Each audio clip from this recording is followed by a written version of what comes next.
अंधेरे और भारी कमरे में 1 मीटर परिधि वाली काली कांसी की भट्टी से हिंसक लपटें भड़क रही थीं। गर्म हवा का तीव्र झोंका चारों ओर फैल रहा था। आग की लालिमा ने कमरे की दीवारों पर एक डरावनी चमक छोड़ दी थी। उस तीव्र रोशनी के बीच एक काली आकृति धीरे धीरे प्रकट हुई। वह आकृति थी जूओफेन की। वह शांत था, अपने हाथों में किसी जटिल चाल का संकेत लिए भट्टी के सामने बैठा हुआ। उसकी बंद आंखें और स्थिर मुद्रा उसे गहरी ध्यानावस्था में दिखा रही थीं। तभी एक अदृश्य ऊर्जा की लहर पूरे कमरे में गूंजी। भट्टी की छत अचानक तेज आवाज के साथ उड़ गई। एक गहरे सुनहरे रंग की गोली जैसी चमक अंगूठे के आकार की भट्टी से बाहर निकलकर आकाश की ओर भागी। जुओफैन की आंखें खुलीं और वह तेजी से खड़ा हुआ। उसने हाथों से एक जटिल संकेत किया और तेज आवाज में कहा, रुक जाओ। गोली अचानक रुक गई, मानो किसी अदृश्य शक्ति ने उसे जकड़ लिया हो। युओफैन के चेहरे पर एक अजीब मुस्कान उभरी। उसने अपनी छोटी चीनी मिट्टी की बोतल निकाली, उसका ढक्कन खोला और गोली को अपनी ओर खींच लिया। वह गोली किसी कैदी की तरह झटके से बोतल के अंदर समा गई। आखिरकार उसने संतोष भरी सांस लेते हुए कहा, 3 दिन की मेहनत सफल हुई। कमरे से बाहर निकलते ही उसकी आंखें तेज धूप से चौंधिया गईं। उसने ताजी हवा को गहराई से महसूस किया और मुस्कुराते हुए कहा, 3 दिन की कैद के बाद बाहर की दुनिया कितनी सुंदर लगती है। सूरज की गर्माहट महसूस करते हुए वह पिछवाड़े की ओर बढ़ गया। अंदर एक कमरे में प्राचीन 3 लिंग उबाऊ ढंग से मेज पर बैठा था। पास के बिस्तर पर एक खूबसूरत लड़की शांत और अचेत अवस्था में लेटी थी। जुओफैन मुस्कुराया और पूछा, छोटे तीसरे, यह लड़की कैसी है? सब ठीक तो है, 3 लिंग ने गहरी सांस लेकर कहा। डैड, आप अंततः बाहर आ गए। अगर आप और देर करते तो मैं इस जीवित मृत लड़की के पास बैठे बैठे पागल हो जाता। जुओफैन हंसा, तुम्हारे जैसे कितने लोग इस नजारे के लिए तरसते होंगे। इतनी सुंदरता की रक्षा करना कोई आसान काम नहीं है। 3 लिंग ने व्यंग्य से कहा, हाँ हाँ, जैसे आपने कहा, मुझे भी इसका मजा लेना चाहिए, है ना? उसने अपने पतले शरीर को दिखाते हुए नाटकीयता से कहा, ऐसी हालत में तो मैं खुद ही मदद के लायक नहीं रहा। जुओफैन ने हंसते हुए कहा, बस अब मैं यहाँ हूँ, सब ठीक हो जाएगा। जुओफैन का चेहरा हल्का सा जुर्रीदार हो गया। उसकी आंखें बेबस होकर ऊपर की ओर घूम गईं। एक जबरदस्ती की मुस्कान लाते हुए उसने गुसेंटों के माथे पर हल्के से थपकी दी। बदबूदार लड़के, अभी समझ नहीं आएगा। जब बड़े हो जाओगे और पवित्र जानवर की असली ताकत देखोगे, तब सब कुछ साफ हो जाएगा। तब तक सब्र रखना सीखो।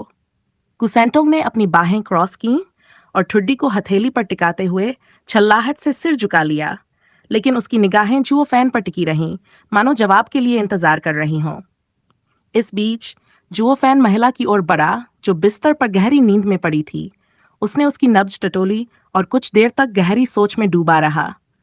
आखिरकार उसने सिर हिलाते हुए राहत की सांस ली। हालत ज्यादा नहीं बिगड़ी है, अभी भी बचने की उम्मीद है। ये कहते हुए उसने अपने लबादे से एक छोटी चीनी मिट्टी की बोतल निकाली। उसमें से अभी अभी तैयार हुई एक गर्म गोली उसकी हथेली में लुढ़क गई। उसने सावधानीपूर्वक महिला के होठों को अलग किया और गोली अंदर डाल दी। गोली घुलते ही महिला के शरीर में एक गर्माहट की लहर दौड़ गई। उसका शरीर झटके से हिला, चेहरा हल्का सा सिकुड़ा, जैसे वह जागने वाली हो। लेकिन अगले ही पल वह फिर से शांत हो गई और गहरी नींद में चली गई। गुसैन का सब्र टूट गया। उसने पैर पटकते हुए कहा, पिताजी, वह क्यों नहीं जागी? आपकी ये कमाल की दवा सच में काम भी करती है या नहीं? उसकी आवाज में संदेह और झलाहट दोनों थे। जुओफैन ने एक भौं उठाई और महिला की नब्ज को फिर से जांचा। उसकी आंखों में एक भरोसेमंद चमक थी। बदबूदार लड़के, ये कोई साधारण दवा नहीं है। ये 11वीं श्रेणी की आत्मा की गोली है, पवित्र आत्मा की गोली। इसे चमत्कार कहते हैं, लेकिन उसे पूरी तरह ठीक होने में वक्त लगेगा। 2-3 दिन और रुक जाओ, वह खुद जाग जाएगी। और हाँ, जब वह जागे तो ध्यान रखना, उसे भागने मत देना। अगर वह भाग गई तो हमारी सारी मेहनत बर्बाद हो जाएगी। ये कहते हुए जुओफैन संतुष्ट होकर खड़ा हुआ, अपना लबादा झाड़ा और कमरे से बाहर जाने लगा। अब अगर तुम मुझे माफ करो। रुको 1 मिनट, कुसेंटों की तेज आवाज ने उसे ठिठका दिया। लड़का कूदकर उसके सामने आ गया। उसकी आंखें संकुचित थीं और चेहरा अविश्वास से भरा हुआ। पिताजी, आप हमेशा मुझे यहाँ बिठा देते हो, पर आप आखिर कर क्या रहे हो? मुझे लगता है आप बस मस्ती करने जा रहे हो। जुओफैन झेम गया। उसकी मुस्कान जबरदस्ती की लगने लगी। ओह, मैं उसके लिए और दवा तैयार करने जा रहा हूँ। उसे ताकत वापस लाने के लिए एक टॉनिक की जरूरत होगी। हाँ, यही बात है। उसने असहज हंसी के साथ जल्दी से बात खत्म करने की कोशिश की और दरवाजे की ओर बढ़ा। लेकिन गुसेंटोंग इतनी आसानी से मानने वाला नहीं था। उसने आंखें सिकोड़ते हुए कड़क आवाज में कहा, मुझे बेवकूफ मत समझो पिताजी। आपने खुद कहा था कि सामान्य दवाएं उस पर काम नहीं करेंगी, तो ये टॉनिक का क्या बहाना बना रहे हो? और वैसे भी हमारे पास पहले से ही ढेर सारी गोलियां हैं। मुझे 3 साल का बच्चा समझ रखा है क्या? चुओ फैन की जुबान लड़खड़ा गई। वह एक नया बहाना सोचने की कोशिश में इधर उधर देखने लगा, लेकिन इससे पहले कि वह कुछ कह पाता, गु सेंटोंग ने अपनी मुट्ठियां कस लीं और जोर से कहा, अब और कोई बहाना नहीं। अब तुम यहां रहकर उसकी देखभाल करो। मैं बाहर जाकर खेल रहा हूं। उसकी बात खत्म होते ही गुसेंटोंग हवा में गायब हो गया। उसकी शरारती हंसी कमरे में गूंज उठी। अरे रुको गुसेंटोंग! चुओ फैन ने चिल्लाया। उसका गुस्सा साफ छलक रहा था। उसने दरवाजे की ओर कदम बढ़ाया, लेकिन बहुत देर हो चुकी थी। लड़का जा चुका था। हार मानते हुए चुओ फैन कुर्सी पर गिर पड़ा और खुद से बुदबुदाने लगा, ये छोटा बदमाश, एक दिन इसे मैं सबक सिखाऊंगा। चुओ फैन गुस्से में फुफकारते हुए कमरे के बीचों बीच रुक गया। उसकी आवाज तेज और चिल्लाहट से भरी हुई थी। वह छोटा बदमाश कहाँ भाग गया? हवा एक तरफ बहती है और फूफ वह गायब हो जाता है। लोग के पिता और बेटे एक साथ रहते हैं, साथ जीते हैं, एक दूसरे का सहारा बनते हैं। लेकिन देखो यहाँ, कुछ ही दिन हुए हैं और वह क्या करता है? उठ जाता है और मुझे यहाँ इस हाल में छोड़ देता है। 3 दिन, पूरे 3 दिन और एक भी शब्द नहीं। हम्फ, वह बेऔलाद बदमाश। वह कमरे में तेजी से चक्कर लगाने लगा।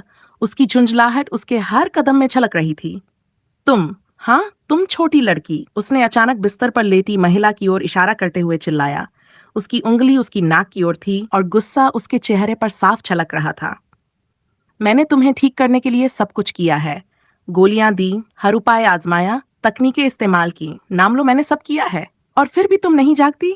सच में, अगर तुम जल्दी नहीं जागती तो याद रखना, जो होगा उसके लिए मुझे दोष मत देना। मुझे चाहे मानो या मानो मैं। उसने अचानक खुद को रोका। उसकी आवाज धीमी पड़ गई और उसने गहरी सांस ली, लेकिन उसकी मुट्ठियां गुस्से से भींची हुई थीं। महिला वैसे ही शांत पड़ी रही। उसके चेहरे का स्थिर भाव जैसे जुओ फैन को और ज्यादा चिढ़ा रहा हो। आह, लानत है! उसने अपने बालों को पीछे की ओर झटका और गुस्से से भरी सांस छोड़ते हुए कमरे में फिर चक्कर लगाने लगा। 3 दिन, इस खामोशी और बोरियत के सिवा कुछ नहीं। न साधना न ध्यान। मैंने कुछ भी नहीं किया, बस तुम्हारी इस हालत को देखता रहा। और क्यों? कुछ नहीं, कोई नतीजा नहीं। क्या तुम्हें पता है कि यह कितना उबाऊ है? वह अचानक रुक गया। उसकी आंखों में एक अजीब चमक थी। उसकी नजर फिर महिला पर पड़ी और उसकी भौहें चढ़ गई। फिर उसने दरवाजे की ओर एक नजर डाली, जैसे देख रहा हो कि कोई सुन तो नहीं रहा। ठीक है, ठीक है। अब देखो लड़की, तुमने मुझे मजबूर कर दिया है। मैं संत नहीं हूं और नहीं संत बनने की कोशिश कर रहा हूं, लेकिन मैं एक पिता हूं, और एक पिता के तौर पर मेरे बेटे के सामने मेरी छवि साफ होनी चाहिए। उसे ये नहीं देखना चाहिए कि उसका बाप किसी नाजुक औरत पर अपना आपा खो बैठा। वीर छवि बनाए रखनी है। उसकी आवाज अब धीमी और चंचल हो गई थी। वह शरारती हंसी के साथ बिस्तर के पास झुका। उसकी नजरें महिला के शांत चेहरे पर टिकी थीं। उसने अपने हाथों को आपस में रगड़ते हुए एक आखिरी बार कमरे में चारों ओर देखा। ठीक है मिस, उसने धीरे से कहा। उसकी मुस्कान अब और भी दुष्ट हो गई थी। इसे व्यक्तिगत मत लेना। सिर्फ 2 थप्पड़ और कुछ नहीं। हो सकता है कि इससे तुम्हें होश आ जाए, या शायद मुझे ही सुकून मिल जाए। किसी भी तरह से हम दोनों का भला होगा, है ना? है ना? उसने अपना हाथ उठाया। उसके चेहरे पर शरारत भरी मुस्कान थी। पहला थप्पड़ देने की तैयारी में उसकी हल्की हंसी कमरे की खामोशी में गूंज रही थी। छी! जुओ फैन ने अपने चेहरे पर एक शरारती मुस्कान के साथ अपने हाथ पर थूका और उसे रगड़ते हुए गोल घुमाया। फिर उसने लड़की के नाजुक गालों की ओर ताली ठोकने के लिए हाथ बढ़ाया। जुओ फैन ने इस थप्पड़ में ताकत नहीं लगाई। यह तो बस उसके बेचैन दिल की भड़ास निकालने के लिए था। नहीं तो कहीं ऐसा न हो कि औरत का सिर ही धड़ से अलग हो जाए। हालांकि उसकी ताकत के बावजूद हवा का झोंका इतना तेज था कि लड़की के काले बाल हवा में लहराने लगे। अगर ये थप्पड़ सच में जोर से पड़ा होता तो उस खूबसूरत चेहरे पर 2 साफ-साफ हथेली के निशान पड़ जाते। लेकिन जुओ फैन को इससे कोई फर्क नहीं पड़ता। बस 2 थप्पड़ और मामला खत्म। उसने खुद से बुदबुदाते हुए अपनी हरकत को सही ठहराया। लेकिन जैसे ही उसकी हथेली लड़की के चेहरे के पास पहुंची, लड़की ने अचानक अपनी आंखें खोल दी। उसकी गहरी आंखों में गुस्से की आग जल रही थी। जुओ फैन के चेहरे का रंग उड़ गया। उसका हाथ हवा में ठिठक गया, बीच में ही रुक गया। अरे! उसने प्रतिक्रिया करने की कोशिश की, लेकिन तब तक बहुत देर हो चुकी थी। पलक झपकते ही लड़की ने उसकी कलाई को इतनी ताकत से पकड़ लिया कि वह जुओ फैन को आधा घुमाकर सीधा बिस्तर पर पटक दिया। धप! फिर बिना कोई मौका दिए लड़की ने खुद को पलटकर उस पर दबा लिया, उसके गले को कसकर पकड़ लिया। उसकी आवाज गुस्से से कांप रही थी और उसकी आंखें जलती हुई लग रही थीं। तुमने अभी कहा क्या था? उसने दांत पीसते हुए पूछा, अपनी पकड़ और मजबूत करते हुए।